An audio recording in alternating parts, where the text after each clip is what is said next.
తెల్లవారుజామున మృతి చెందిన తెలంగాణ ఉద్యమ కవి అందశ్రీ పార్థివ దేహాన్ని లాలాపేట స్టేడియంలోకి తరలించారు. అయితే అక్కడ కనీస ఏర్పాట్లు కూడా లేకపోవడంపై అందశ్రీ అభిమానులు, తెలంగాణవాదులు ఆగ్రహం వ్యక్తం చేస్తున్నారు.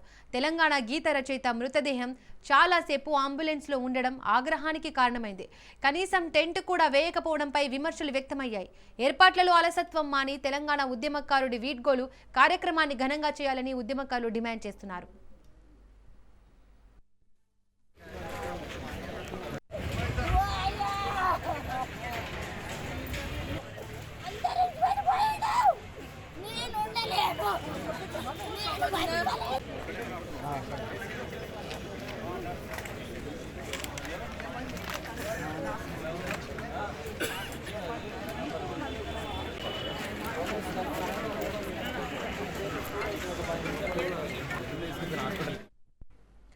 తెల్లవారుజామున మృతి చెందిన తెలంగాణ ఉద్యమ కవి అందశ్రీ పార్థివ దేహాన్ని లాలాపేట స్టేడియంలోకి తరలించారు. అయితే అక్కడ కనీస ఏర్పాట్లు కూడా లేకపోవడంపై అందశ్రీ అభిమానులు, తెలంగాణవాదులు ఆగ్రహం వ్యక్తం చేస్తున్నారు. తెలంగాణ గీత రచయిత మృతదేహం చాలాసేపు అంబులెన్స్లో ఉండడం ఆగ్రహానికి కారణమైంది. కనీసం టెంట్ కూడా వేయకపోవడంపై విమర్శలు వ్యక్తమయ్యాయి. ఏర్పాట్లలో అలసత్వం మాని తెలంగాణ ఉద్యమకారుడి వీడ్కోలు కార్యక్రమాన్ని ఘనంగా చేయాలని ఉద్యమకారులు డిమాండ్ చేస్తున్నారు. మరింత సమాచారం మా ప్రతినిధి రత్నకుమార్ లైవ్ ద్వారా అందిస్తారు. రత్నకుమార్, లాలాపేట జయశంకర్ స్టేడియానికి ప్రస్తుతం అందశ్రీ పార్థివ దేహాన్ని తరలించడం జరిగింది. మొదట పార్థివ దేహాన్ని బయట స్టేడియంలో ఉంచాలని అనుకున్నారు. తర్వాత ఇండోర్ స్టేడియం లోపల ఉంచాలనేటువంటి ఒక కన్ఫ్యూజన్ అనేది ప్రస్తుతం కొనసాగుతుంది. అయితే లోపల స్టేడియంలో ఉంచాలనేటువంటి విషయం తెలుస్తుంది. ఏర్పాట్లకు సంబంధించి కూడా కొంత అలసత్వం అనేది కనిపిస్తుంది. ఇప్పటి వరకు కూడా అంబులెన్స్ లో నుంచి పార్థివ దేహాన్ని కిందకు దించినటువంటి పరిస్థితి కనిపిస్తుంది. జయ జయ హే తెలంగాణ అందు కూడా తెలంగాణ రాష్ట్ర గేయాన్ని రచించినటువంటి మహాకవి అందశ్రీ అటువంటి వ్యక్తి వాళ్ళ తెల్లవారుజామున మృతి చెందడం ఒక్కసారిగా ఇటు యావత్తు తెలంగాణ సాహితీ లోకాన్ని కలిసి వచ్చింది. మనం ఒకసారి విజువల్స్ లో చూస్తున్నాం. ఇప్పుడు మన కళ్ళ ముందే చూస్తూ ఉన్నాం. ఇండోర్ స్టేడియంలోకి ఇప్పుడు ఫ్రీజర్ ను లోపలికి తీసుకెళ్తూ ఉన్నారు.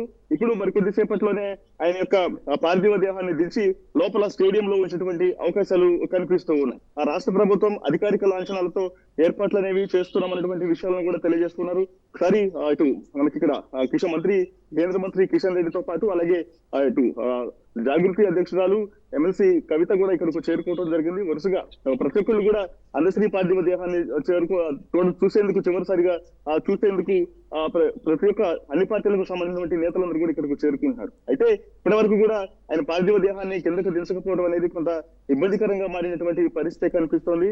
మొత్తానికి తెలంగాణ సాహితీ లోకంలో ఇదొక విషాదంగా ప్రతి ఒక్కళ్ళు కూడా భావిస్తున్నటువంటి పరిస్థితి. ఎందుకంటే అనేక సంవత్సరాల నుంచి అనేక పేదల బతుకులకు సంబంధించి కావచ్చు, తెలంగాణ ఉద్యమంలో ఆయన పాటల ద్వారా, మాటల ద్వారా ఎంతో కదలికలకు తీసుకొచ్చినటువంటి వ్యక్తిగా ఇటు అందశ్రీకి పేరు ఉంది. అటువంటి వ్యక్తి ఇప్పుడు మరణం చెందడంతో ప్రతి ఒక్కళ్ళు కూడా తీవ్రంగా కలిసివేసినటువంటి అంశంగా పరిగణిస్తూ ఉన్నారు.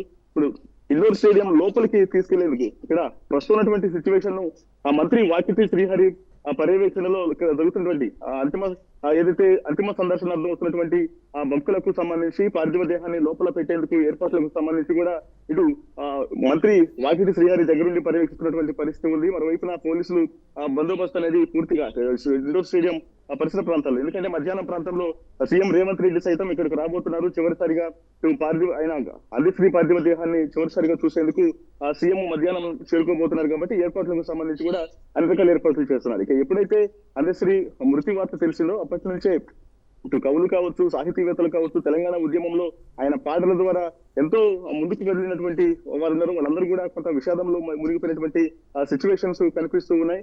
సో ఇక్కడ వాస్తవానికి ఇది రాజకీయపరమైనటువంటి అంశాలు అనేవి కాకుండా ఇటు అందశ్రీకి కొంత అంటే ఇవాళ 7 గంటల ప్రాంతంలో చనిపోయాడన్న విషయం తెలిసిన తర్వాత ఏర్పాట్లకు సంబంధించి గాంధీ నుంచి మొదటి లాలాపేట నివాసానికి తరలించేటప్పుడు ఆ తర్వాత జయశంకర్ స్టేడియానికి తరలించాలనేటువంటి డిసైడ్ అయినప్పుడు ఇప్పటి వరకు కూడా ఏర్పాట్లు అనేవి సరిగా చేయకపోవడం అనేది విమర్శనాత్మకంగా మారింది.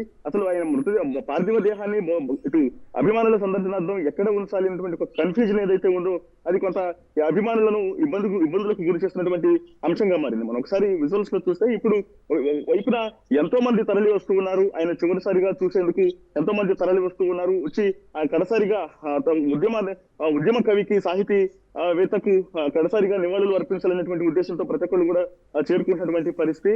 సో ఇక మరికొద్ది సేపట్లోనే స్టేడియం లోపల ఏర్పాట్లు అనేవి చేసి భక్తులకు సాయంత్రం వరకు కూడా అభిమానుల సందర్శనార్థం అందశ్రీ పార్థివ దేహాన్ని ఇండోర్ స్టేడియం జయశంకర్ లాలాపేటలోని జయశంకర్ ఇండోర్ స్టేడియంలో ఉంచుతారు.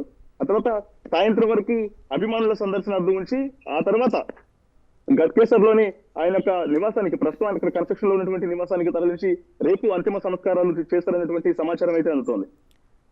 రత్నకుమార్, ఆయన అందశ్రీ అంత్యక్రియల ఏర్పాట్లు ఎవరి ఆధ్వర్యంలో జరుగుతున్నాయి?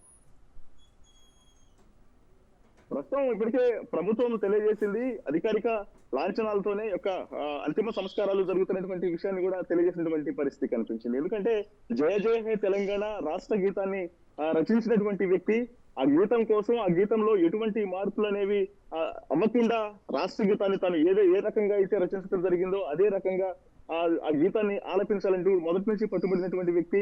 సో ముఖ్యంగా ఇదే అంశానికి సంబంధించి ఎప్పుడైతే రాష్ట్ర గీతాన్ని మొదటిసారి ఆలపించినప్పుడు ఆయన ఎక్కడైతే మొదటిసారి ఆలపించినటువంటి సందర్భంలోనే ఇక్కడ స్టేడియం మీద కూర్చున్నటువంటి ఆ స్టేజ్ మీద ఉన్న అందశ్రీ భావోద్వేగానికి గురైనటువంటి పరిస్థితిని కూడా మనం చూసాం. సో వీటన్నిటికీ సంబంధించి ఇప్పుడు ఆయన తెలంగాణ ఉద్యమం దగ్గర నుంచి తెలంగాణ ఉద్యమంలో ఒకవైపున ఆయన పాటలు అనేవి ఎంతో మందిని కదిలించాయి. అలాగే సినీ రంగంలో కూడా మాయమైపోతున్నాడమ్మా మనిషి అన్నవాడినటువంటి ఎర్ర సముద్రంలో ఆయన రచించినటువంటి పాటలకు సంబంధించి కావచ్చు. ఆ తర్వాత అనేక సినిమాలకు సినీ కవిగా ఉన్నప్పటికీ కూడా సినీ గేయ రచయితగా ఉన్నప్పటికీ కూడా ఆయన పాటలన్నీ కూడా ప్రతి ఒక్కరిని కదిలించేటువంటి పాటలే రచించడం జరిగింది. అలా ఎన్నో పాటలు రచించినటువంటి వ్యక్తి అక్షర జ్ఞానంతో కన్నా ఆయన యొక్క ఆలోచన జ్ఞానమే ఆయన మొత్తం అక్షరాలుగా మార్చి పాటలను రచించినటువంటి వ్యక్తి అందశ్రీ. అటువంటి వ్యక్తి వల్ల అటల్ మరణం పాలవటం అనేది ప్రతి ఒక్కరిని కూడా కలిసివేస్తుంది. ఇక అధికారిక లాంఛనాలతోనే యొక్క వేడుకలు అనేవి అంతిమ సంస్కారాలకు సంబంధించినటువంటి ఏర్పాట్లు అనేవి కూడా జరగబోతున్నట్లు కూడా ఇప్పటికే తెలంగాణ రాష్ట్ర ప్రభుత్వం ప్రకటించిన నేపథ్యంలోనే రేపు అంతిమ సంస్కారాలు గట్కేసర్ లో ఆయన నివాసం వద్ద చేస్తారు అనేటువంటి ఒక సమాచారం ఉంటుంది.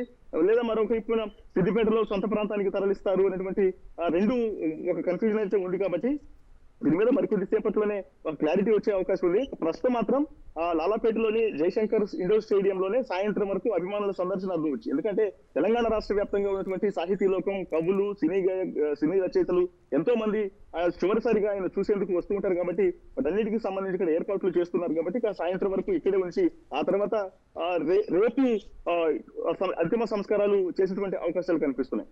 Right Ratna, thank you.